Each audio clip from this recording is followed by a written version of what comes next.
I was served a restraining order by a man who showed up on my doorstep and claimed I was stalking him. But what he didn't know, my doorbell camera had already snitched on him.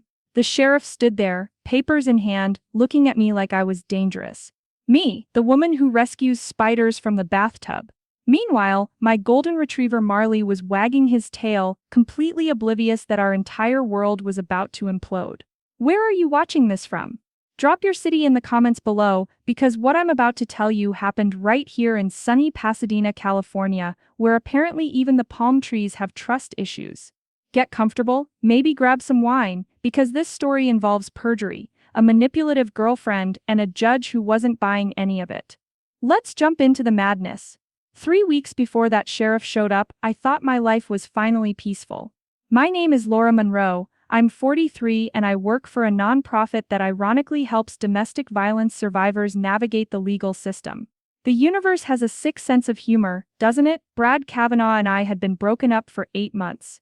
8 glorious, therapy-filled, Marley cuddling months where I remembered what it felt like to breathe without someone criticizing how I did it. We dated for 3 years, and looking back, every red flag was there. The constant checking of my phone, the way he'd show up at my work just to surprise me, how he memorized my friends' schedules better than I did. But here's the thing about emotional manipulation: it doesn't leave bruises, it leaves doubts, self-doubt, reality doubt, everything doubt. The night everything changed started like any other Tuesday. I was in my pajamas by 8 p.m., Marley sprawled across my lap while I watched true crime documentaries. Yes, the irony isn't lost on me now. My phone was on Do Not Disturb because I'd learned that peace after 8 p.m. was non-negotiable for my mental health. At exactly 10:07 p.m., my Ring doorbell went off. Now, if you don't have a Ring doorbell, let me tell you something. That notification sound at night hits different. It's not a friendly ding-dong, it's a someone is at your door right now alert that makes your heart skip. Marley immediately perked up, letting out a low growl. He only did that for one person. Brad. I checked the app and there he was. Standing on my porch in that stupid Lakers jersey he thought made him look younger, swaying slightly. Drunk. Again. His new girlfriend, some 28-year-old nurse named Kendra, was sitting in his Tesla, engine running. I didn't answer. I'd learned that lesson already. No contact means no contact, even when they show up begging. Especially then. He rang the bell 3 more times. Knocked, called my name. Laura, I know you're in there, your car's here, just talk to me for 5 minutes. That's all I need. Marley was now standing at the door, fur raised, protective mode activated. I put my hand on his collar, whispering, "It's okay, boy, he'll leave," but Brad didn't leave. Not for another 17 minutes. 17 minutes of him alternating between apologizing and accusing me of ruining his life. The camera caught everything, every word, every gesture. Even captured Kendra getting out of the car at one point to pull him back. "She's not worth it, babe," I heard her say clearly on the recording. "We have better ways to handle this." That should have been my first warning. But how could I have known what better ways meant? If you've ever had someone show up uninvited after you've made it clear you're done, type boundaries in the comments. Trust me, what happened next will make you want to install every security camera known to mankind. 3 days later, Friday afternoon. I was at work, counseling a woman whose ex-husband had been violating his restraining order. The irony is so thick you could cut it with a knife. My phone buzzed with a text from my neighbor. "Laura, there's a sheriff at your door." My blood ran cold. My first thought was that something happened to my mom. She lived alone in Arizona, and at 71, every unexpected official visit carried that fear. I excused myself from the meeting and called my neighbor back. "He left something taped to your door," she said. "Looks official." I drove home with my hands shaking so badly I could barely grip the steering wheel. When I pulled into my driveway, there it was. A brown envelope taped to my red door like some kind of scarlet letter. Temporary restraining order. Petitioner Bradley Michael Kavanaugh. Respondent Laura Ann Monroe. My legs gave out. I sat right there on my porch step, reading words that didn't make sense. According to this document, I had shown up at Brad's apartment complex at 10:07 p.m. on Tuesday night. I had allegedly pounded on his door, screamed obscenities and threatened both him and his girlfriend. The same Tuesday night, the same exact time he was on my porch. But here's where it gets really sick. He didn't just claim I was there. He provided witness testimony from Kendra and apparently 2 neighbors who heard a woman screaming. He claimed he had building security footage pending. He painted a picture of a scorned ex-girlfriend who couldn't let go, who was escalating, who was dangerous. Marley came outside and rested his head on my knee, sensing my distress. Dogs know. They always know. I called my lawyer friend, Patricia, immediately. She's handled hundreds of restraining order cases, and the first thing she said chilled me. Laura honey, with a TRO already granted, you're playing defense now. The burden of proof just shifted. You have to prove you weren't there. But I wasn't there. I was home. He came to my house that night. Can you prove it? And that's when I remembered. The Ring doorbell. The beautiful, beautiful Ring doorbell that recorded him for 17 whole minutes. Pat, I said, a smile creeping across my face for the first time. I can prove everything. But wait, if you think having video evidence would make this simple, you haven't dealt with someone who's willing to lie under oath. Because Brad was just getting started. The court date was set for the following Thursday, 6 days to prepare. 6 days to gather every shred of evidence that I was nowhere near Brad's apartment complex in West Hollywood, while he was literally on my doorstep in Pasadena. For those unfamiliar with LA traffic, that's at least 40 minutes apart on a good day. Patricia told me to document everything. And I mean everything. First, the Ring doorbell footage. I downloaded it immediately, made 3 backups and uploaded it to 2 different cloud services. The timestamp was clear, October 15, 10:07 p.m. to 10:24 p.m. Brad's face was crystal clear, his voice was unmistakable. Even his license plate was visible when Kendra moved the car. Second, my phone location data. Thank God for Google Timeline. It showed I hadn't left my house since arriving home at 5:47 p.m. that day. Third, and this was beautiful, my credit card records. I'd ordered Thai food through DoorDash at 9:31 p.m. Delivery confirmed at 9:58 p.m. The driver had taken a photo of the food at my door with my address clearly visible. Fourth, Marley's pet cam. Yes, I'm that dog mom who has a camera to watch my baby when I'm at work. It had motion-activated recording and guess what it captured? Me, on my couch eating pad thai and watching Netflix at the exact time Brad claimed I was across town terrorizing him. But here's where Patricia earned her unofficial title as my guardian angel. She said, Laura, we need to file a police report for his harassment at your home today, so I did.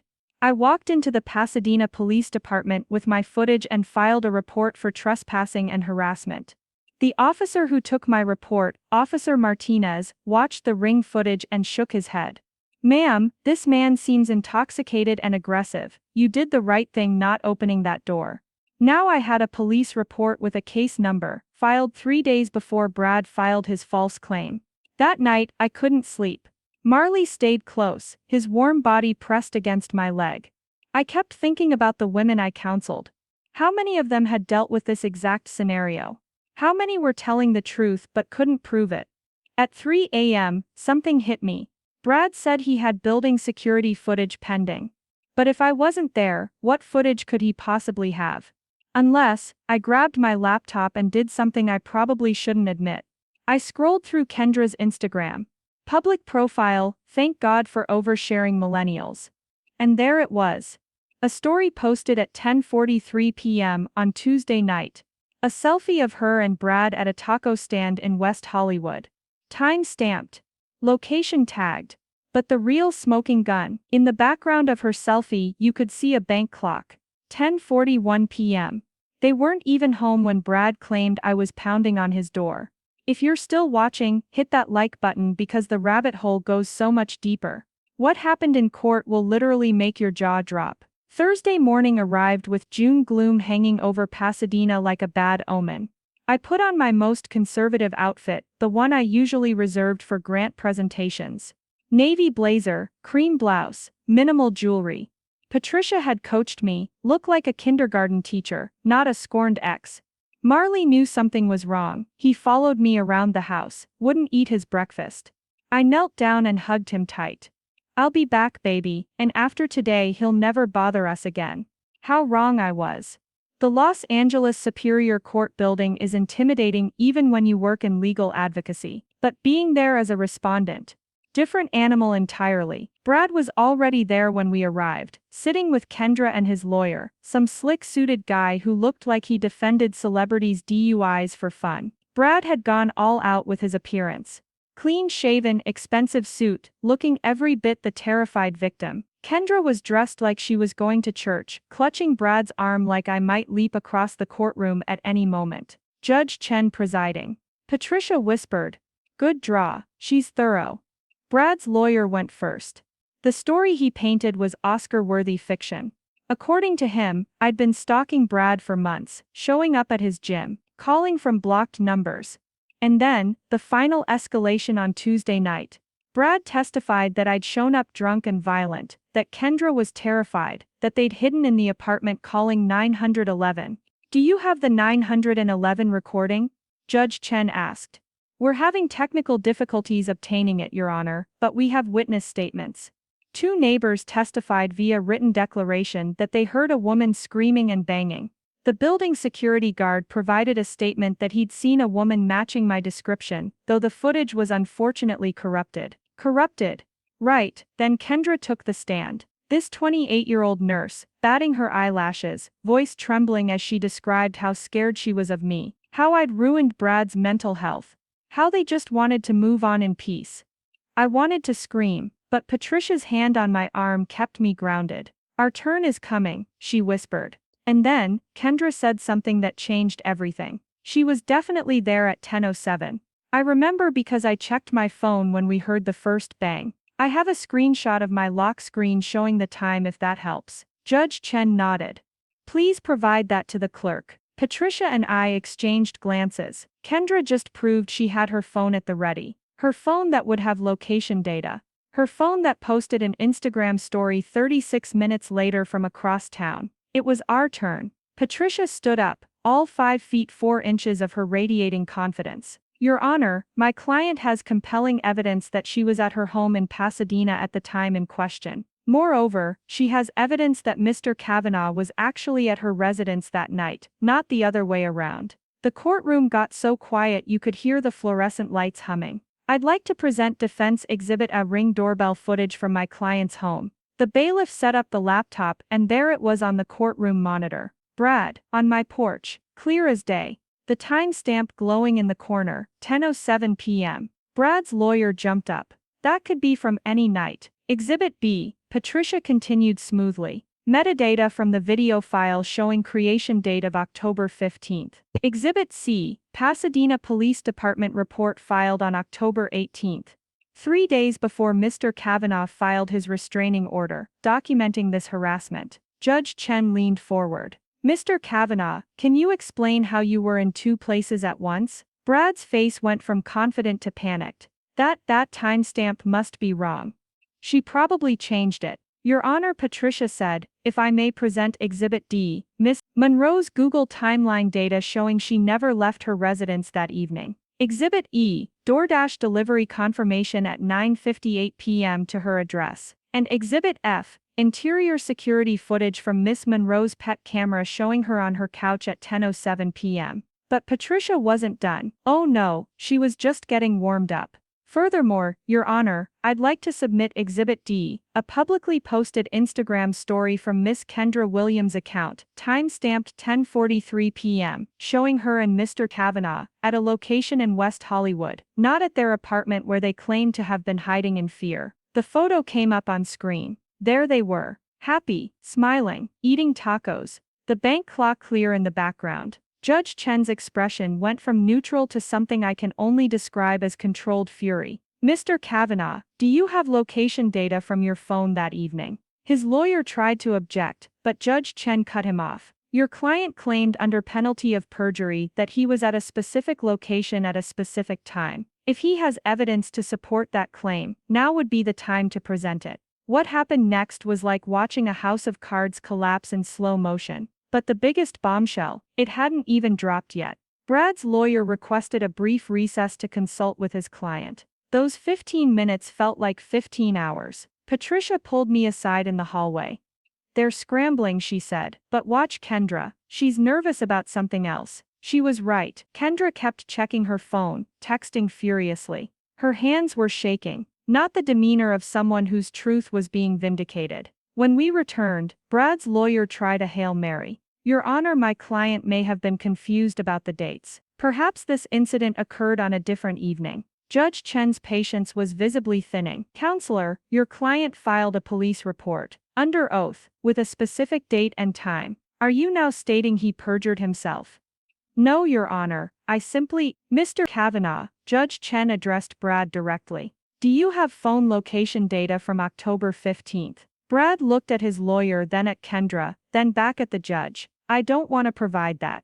That's not how this works. You made an accusation. The defendant has provided extensive evidence refuting your claim. You either provide supporting evidence or, that's when it happened." The moment that changed everything. The court reporter who'd been quietly typing suddenly stopped. "Your Honor, I'm picking up whispering from the gallery. Should I be recording that?" Everyone turned to look at Kendra, who'd been leaning over whispering to someone on her phone via FaceTime. The phone she forgot was at maximum volume in the silent courtroom, and we all heard it. A male voice from her phone saying, "Just stick to the story. Say she must have come by later, after the Instagram post." Judge Chen's voice was ice. "Miss Williams, please approach the bench. Bring your phone." Kendra looked like she might run, but she walked forward, phone in hand. "Who were you speaking with?"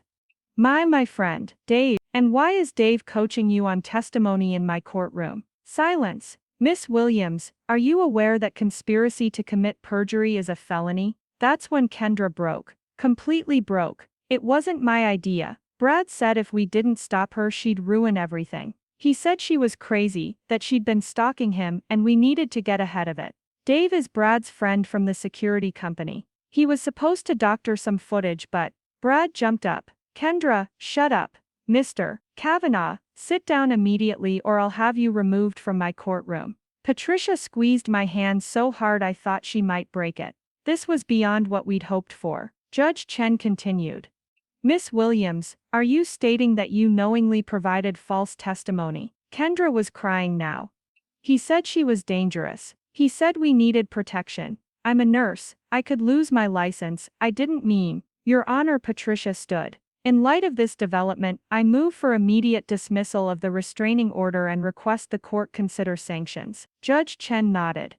"The temporary restraining order against Miss Monroe is dismissed with prejudice." "Mr. Kavanaugh, Miss Williams, do not move." "Bailiff, please contact the district attorney's office. We have potential perjury and conspiracy charges to discuss." "But wait, remember how I said the biggest bombshell hadn't dropped? Well, Marley, my sweet golden retriever, had inadvertently recorded something that night that I hadn't noticed until later. Something that would ensure Brad never pulled this stunt again." After Judge Chen dismissed the restraining order and the DA's office got involved, you'd think the story would end there. Brad and Kendra in legal trouble, me vindicated, justice served. But that night when I got home, emotionally drained and running on adrenaline, something strange happened. Marley was acting weird. He kept going to his bed where the pet cam was mounted, pawing at it, whining. This dog, who usually just cared about treats and belly rubs, was trying to tell me something. I checked the pet cam footage from October 15th again.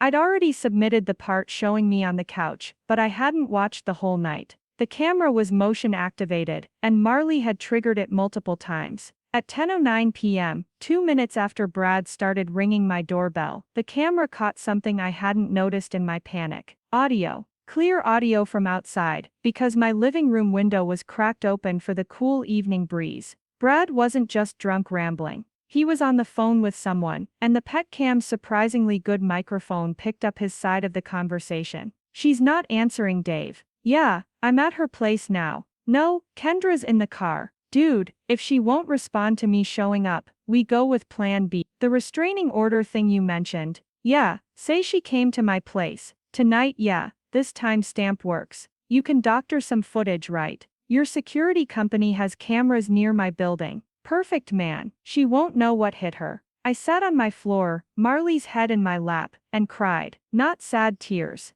Tears of rage and relief. They'd planned it. While standing on my porch, they planned to frame me. I immediately sent the audio to Patricia and the DA's office. The next morning, Detective Morrison from the Pasadena PD called me. Miss Monroe, we've arrested David Chen from Titan Security Systems. He's been charged with conspiracy, tampering with evidence, and about 6 other things. He gave up everything to avoid federal charges for illegally accessing security systems. Turns out Dave had been helping Brad stalk me for months, accessing security cameras around my usual spots, tracking when I'd be alone. The restraining order was their nuclear option when I wouldn't respond to Brad's harassment. Brad was arrested at his office. His firm, where he was a senior accountant, fired him before the day was out. The photo of him in handcuffs made the local news. Pasadena man arrested for false restraining order conspiracy. Kendra lost her nursing license pending review. She pled to a misdemeanor and got probation plus community service.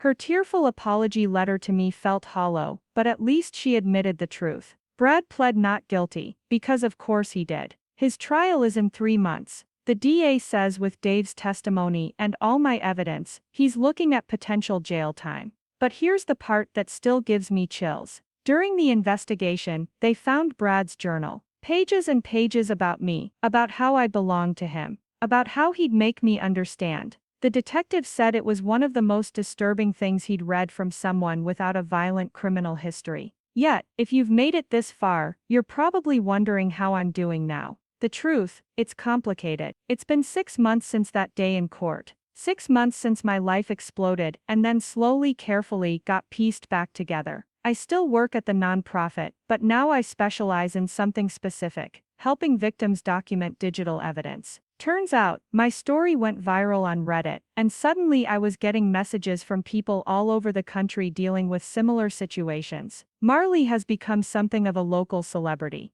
The dog who solved the case gets extra treats at the pet store, and honestly, he's living his best life. He still sleeps pressed against me every night, my golden guardian who knew something was wrong before I did. I've installed 3 more cameras around my property. My friends joke that my house is more secure than Fort Knox, but they don't wake up at 3 a.m. thinking they heard something. They don't check their Ring app obsessively. They don't have their ex's arrest photo saved in their phone just to remind themselves it really happened, that they're really safe. Patricia helped me file a civil suit against Brad. We won. The settlement won't make me rich, but it paid for the new security system, therapy, and Marley's veterinary insurance for the next decade. Brad had to sell his Tesla to pay it. I'd be lying if I said that didn't feel good. The support group I joined became the support group I now lead. Every Thursday night, 12 women and 2 men gather in a community center in Pasadena. We share stories, strategies, and sometimes just silence.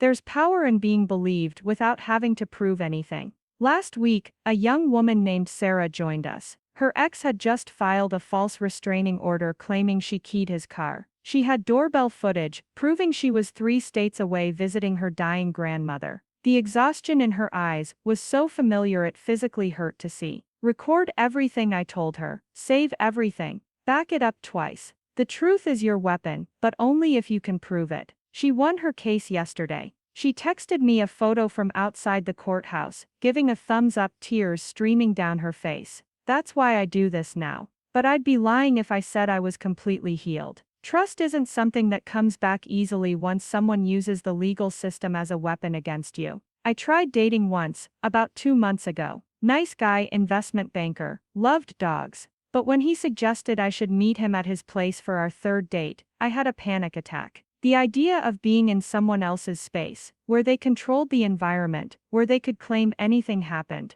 I couldn't do it. He didn't understand why I needed to see his driver's license, why I took a photo of it, why I shared my location with 3 friends, and Patricia. He really didn't understand why I asked if he had security cameras in his building. The relationship ended before it began, and maybe that's for the best. Some nights, I watch that Ring footage of Brad on my porch. Not because I'm dwelling, but because I need to remind myself that I'm not crazy. It happened. He stood there drunk and entitled, planning my destruction while pretending to want reconciliation. The gaslighting was so sophisticated that sometimes even I wonder if I overreacted. Then I look at the court documents, the arrest records, the news articles, the letter from the DA thanking me for my cooperation. These are my anchors to reality. Brad's trial is next month. I'll have to testify. See him again. Kendra will be there too, testifying for the prosecution as part of her plea deal. The DA says it's a slam dunk case, but I've learned not to trust the system completely.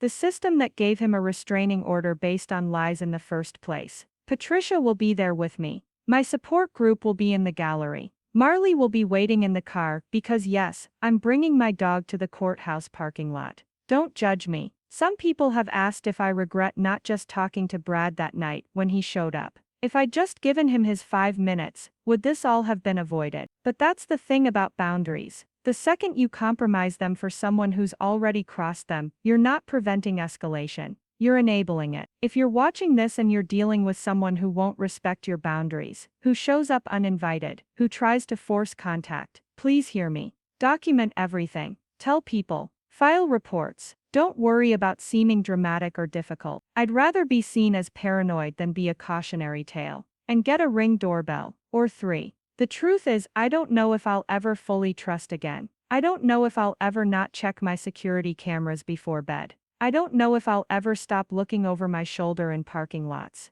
But I do know this: I survived. I had evidence. I had support. And I had a good dog who knew something was wrong before anyone else did. Brad thought he could use the system against me because he'd seen it work before. How many victims don't have doorbell cameras? How many don't have the resources for a good lawyer? How many are telling the truth right now in courtrooms across the country but can't prove it? That's why I'm sharing this story. Not for sympathy or views or whatever, but because someone watching might need to hear that with preparation, documentation, and a little bit of luck. David doesn't always beat Goliath. Sometimes Goliath gets arrested at his desk job and ends up on the evening news. Sometimes the good guys win, even if winning feels a lot like just surviving. Tomorrow marks 7 months since this started. I'm taking Marley to the beach. We're going to walk until we're both exhausted, then get In-N-Out Burger, his favorite. Yes, I'm that dog mom who buys her dog a plain hamburger patty. Sue me. And for the first time in months, I might not check my Ring doorbell until we get home. Maybe, if you or someone you know is dealing with stalking harassment or false accusations, please reach out for help. The National Domestic Violence Hotline is 1-800-799-7233. You're not alone. You're not crazy. And with the right evidence, you can fight back. Thank you for listening to my story. Thank you for believing me without needing to see all the evidence first. That means more than you know. Stay safe out there. And seriously, get a Ring doorbell. Laura and Marley, signing off from Pasadena. If this story resonated with you, please share it with someone who might need to hear it. Comment below with your own experiences. We read every single one. And remember, the best revenge isn't actually revenge, it's evidence.